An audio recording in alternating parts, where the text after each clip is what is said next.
이 아침 주시는 하나님 말씀 느헤미야 10장 35절 36절입니다. 느헤미야 10장 35절 36절 말씀. 해마다 우리 토지의 소산의 만물과 각종 과목의 젖 열매를 여호와의 전에 드기로 하였고, 또 우리의 아들들과 가축의 처음 난 것과 소와 양의 처음 난 것을 율법에 기록된 대로 우리 하나님의 전으로 가져다가 우리 하나님의 전에서 섬기는 제사장들에게 주고. 아멘. 34절에서는 성전 제단의 불이 꺼지지 않도록 이제 레위인 제사장 백성들이 제비를 뽑아서 1년 동안 다 이렇게 분담을 해서 계속 나무 장작을 제공했다라는 말씀을 보았습니다. 제단의 불은 1년 365일 1시간도 꺼져서는 안 됩니다. 하나님이 첫 번째 제사를 드릴 때 하늘에서 하나님의 불을 내리셔서 그 번제물을 태우셨는데, 그 하나님이 주신 하나님의 불, 신령한 불이 계속 제단에 불이 타도록 하는 거죠. 이것을 신약의 관점에서 보면은 성령의 불, 또 기도의 불로 볼 수 있겠습니다. 그래서 우리가 개인이든 우리 성도들 전체이든 간에 교회에서 기도하든 집에서 기도하든 하루에 처음 시작할 때 이처럼 기도로 시작하는 것은 너무나 중요한 일이죠. 또 새벽이 바쁘신 분들은 아침이든 오후든 잠깐 짬을 내셔라도 하나님 앞에 기도의 불이 꺼지지 않도록 하는 것은 너무나 중요합니다. 그래서 우리가 정말 하나님을 진심으로 믿고 간절하게 살아계신 하나님께 기도해서 기도 응답을 받고 하나님의 능력, 하나님의 지혜를 덧입는 것은 우리 인생의 승리의 가장 중요한 비결이 됩니다. 우리 35절에서는 토지 소산의 만물과 과일의 첫 열매를 하나님께 드리라는 말씀입니다. 그렇게 느헤미야와 이스라엘 백성들이 언약을 하고 인봉하고 도장을 찍었다는 거죠. 토지 소산의 만물은 논밭에서 농사지은 첫 열매를 하나님께 드린다는 것입니다. 논에서 벼농사를 졌고 밭에서 콩, 고구마 농사를 졌다면 그 첫 열매를 하나님께 드리는 겁니다. 또 과목, 포도나무나 무화과나 사과, 배 이런 과일들 열매를 맺으면 첫 열매를 하나님께 드리라 하십니다. 왜냐하면 하나님은 영이시기 때문에 쌀밥 드시지 않고요, 포도나 사과 필요한 분이 아닙니다. 그러나 오늘 성경 말씀대로 하나님 전에 성전에 드려라 라고 말씀하죠. 그 영적 의미는 토지의 첫 열매, 과일 나무의 첫 열매를 드리는 것은 이 첫 열매, 그 나머지 모든 것이 다 하나님의 것이다. 하나님이 우리에게 주신 은혜고 선물이다. 그러한 고백을 하는 거죠. 하나님이 비를 주시고 바람을 주시고 햇빛을 주셔서 농사가 되고 과일 열매를 맺습니다. 그래서 그것에 대한 하나님의 주권, 하나님의 은혜, 하나님의 복주심, 이것에 대한 신앙 고백으로 첫 열매를 성전에 드린다라는 것이죠. 옛날 우리 자녀들 아마 여러분도 그러셨을 거예요. 이제 취업을 하면 첫 월급을 엄마 아빠의 이제 빨간 속옷, 네일을 사드리는 것이 한동안 우리 한국 사회 관례처럼 됐었어요. 그건 뭔가요? 부모님 잘 키워주셔서 이제 독립했습니다. 내가 이제 돈 법니다. 자립했습니다. 감사한 마음으로 빨간 속옷 네일을 부모님께 해드렸던 아름다운 전통이 있는데, 요즘은 이제 그런 전통도 없어졌고 또 속옷도 필요 없고 그런 시대를 우리가 살고 있습니다. 어떤 분들은 첫 월급을 부모님께 봉투째 드리는 자녀도 있었고, 또 믿음 좋은 사람은 첫 월급을 봉투째 하나님께 헌금으로 드리는 그러한 일도 옛날에 있었죠. 그런 마음을 부모님이 아시고 하나님이 아시는 거예요. 그래서 더 좋은 것으로 이제 계속해서 복을 주시지 않겠습니까?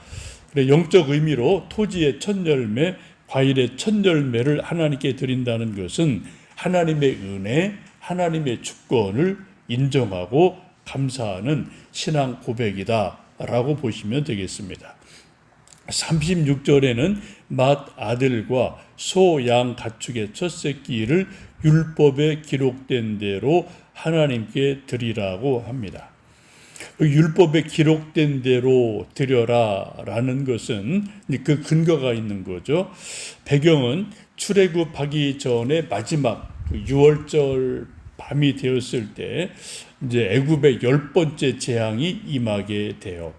그래 뭐 나일강이 피로 변하고 개구리, 피, 뭐 여러 가지 뭐 메뚜기 등등등이 와도 이 바로가 너무 마음이 각박해서 하나님 말씀을 순종하지 않으니까 하나님이 마지막 10번째 재앙이 애굽에 있는 모든 맏아들 또 짐승의 첫 새끼는 다 죽는다라는 어마무시한 재앙을 내리게 됩니다.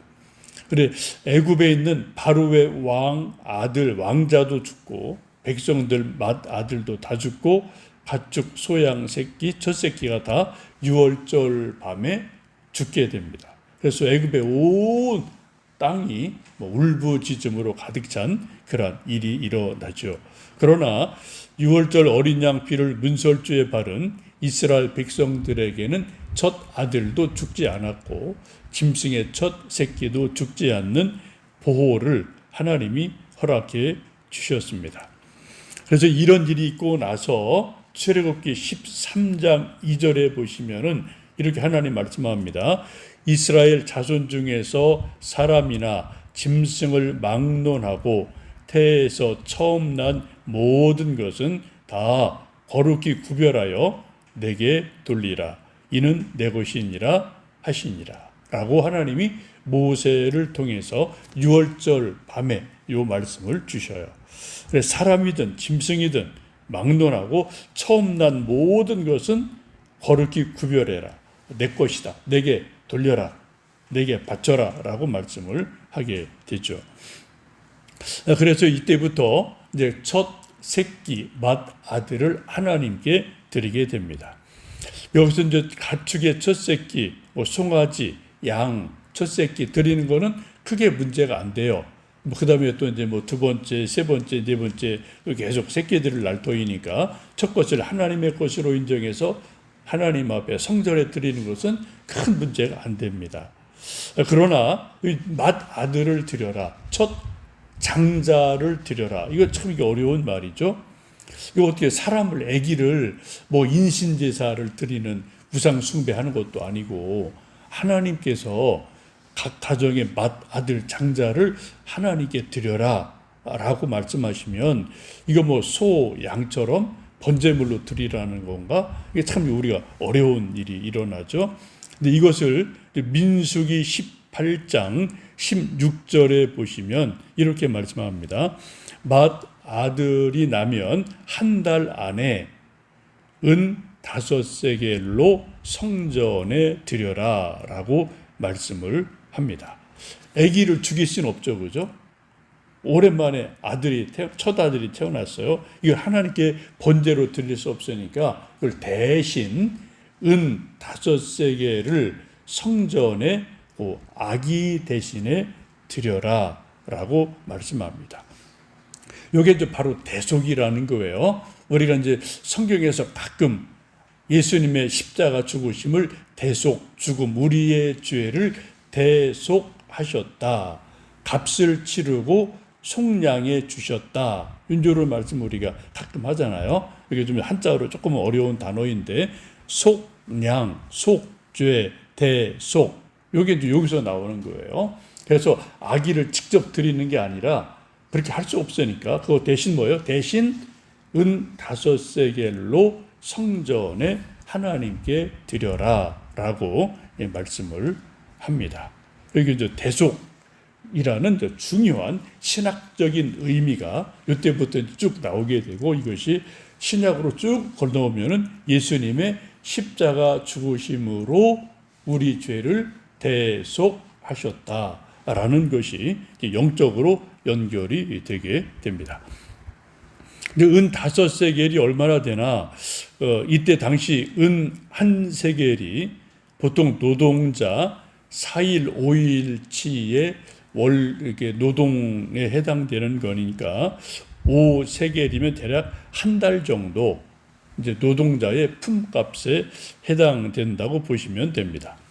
노동자 하루 임금을 뭐 요즘 10만 원으로 본다면 약 뭐 300만 원, 뭐 또 15만 원 보면 약 450만 원 정도, 하여튼 요 정도 한 달 정도의 노동자의 그 품값 요거를 맏아들의 대속하는 것으로 하나님 성전에 드리라라고 민수기 18장 16절에서 말씀하고 있습니다. 이것은 돈으로 생명을 샀다는 게 아니라 그 유월절 밤에 유대인들 맏아들은 왕자고 백성이고 종이고 다 죽었으니까 그때 살아난 유대인들은 하나님께 감사함으로 대속하라는 그 의미로 지금 민수기와 출애굽기에서는 말씀을 하고 있습니다. 곧 이것은 이 생명이 부모님의 것이고 또 본인의 것이지만 더 중요한 건 뭐예요? 근본적인 거는 하나님이 주신 거다. 하나님 거다. 라는 것을 믿음으로 고백하는 그러한 모습이 은 5세겔을 하나님께 드리는 것으로 표현이 되게 됩니다. 여러분 지금도 저나 여러분 모두 다 내 인생을 내가 살고 내 목숨 내가 잘 간직하고 먹고 쉬고 일하고 운동하고 내 건강 내 목숨 내가 잘 지금 유지하고 있는데 내 목숨이 내 거예요. 근데 가만히 보면은 또 내 목숨이 내 것도 아니에요. 그죠? 이게 언제 어떻게 될지 아무도 모르는 거고 우리가 살아있는 동안 내 목숨이 내 거고 또 우리 뭐 아이들 목숨이 부모님 거 같은데 또 부모님 것도 사실 아니고 가만히 보면은 우리 인생 자체가 우리 목숨 자체가 하나님이 주신 선물이기 때문에 우리 하나님께 정말 감사하고 하나님 뜻을 따라 또 하루하루 믿음으로 행복하게 건강하게 사시는 우리 모두 되기를 축복합니다. 우리 찬송 부른 것 549장 내 주여 뜻대로 행하시옵소서 온 몸과 영혼을 다 주께 드리니 이 세상 고락간 주 인도하시고 날 주관하셔서 뜻대로 하소서. 우리 여러분 오늘 549단 찬송을 또 3절까지 한번 천천히 뜻을 음미하며 불러보시고 정말 내 목숨이 하나님이 주신 선물임을 고백하고 하나님께 감사하고 내 인생, 내 목숨, 우리 가정, 자녀 일, 이 모든 것들을 하나님께 감사함으로 맡기고 기도하며 주신 열매에 감사하고 또 감사를 표하며 승리하는 하루하루 되시기를 주님의 이름으로 축복합니다. 살아계신 아버지 하나님, 무더운 여름철입니다. 지난 밤도 단잠 자게 하시고 새벽을 깨우며 하나님 앞에 나왔습니다. 하나님, 첫 과일 열매나 맏아들이나 가축의 첫 새끼를 하나님께 드리라 말씀하시는 것을 봅니다. 느헤미야와 많은 백성들이 이것을 서약하고 도장을 찍고 그리하기로 하나님 앞에 결심합니다. 이 모든 것은 주권이 하나님께 있고 생명이 하나님께 있음을 고백하는 믿음의 고백임을 압니다. 이 아침 우리도 첫 시간을 드립니다. 기도하며 우리 정성을 사랑을 믿음을 올려드리오니 하나님 아버지 기쁘게 받아 주옵소서. 우리 성도들 어디 있든 무엇하든 첫 시간을 하나님께 드리고 우리에게 주신 귀한 열매들을 하나님께 감사함으로 드려서 하나님의 주권을 인정하며 하나님의 복주심을 더 풍성히 누리는 우리 모두 되도록 은혜 베풀어 주옵소서. 예수님의 이름으로 기도하옵나이다. 아멘.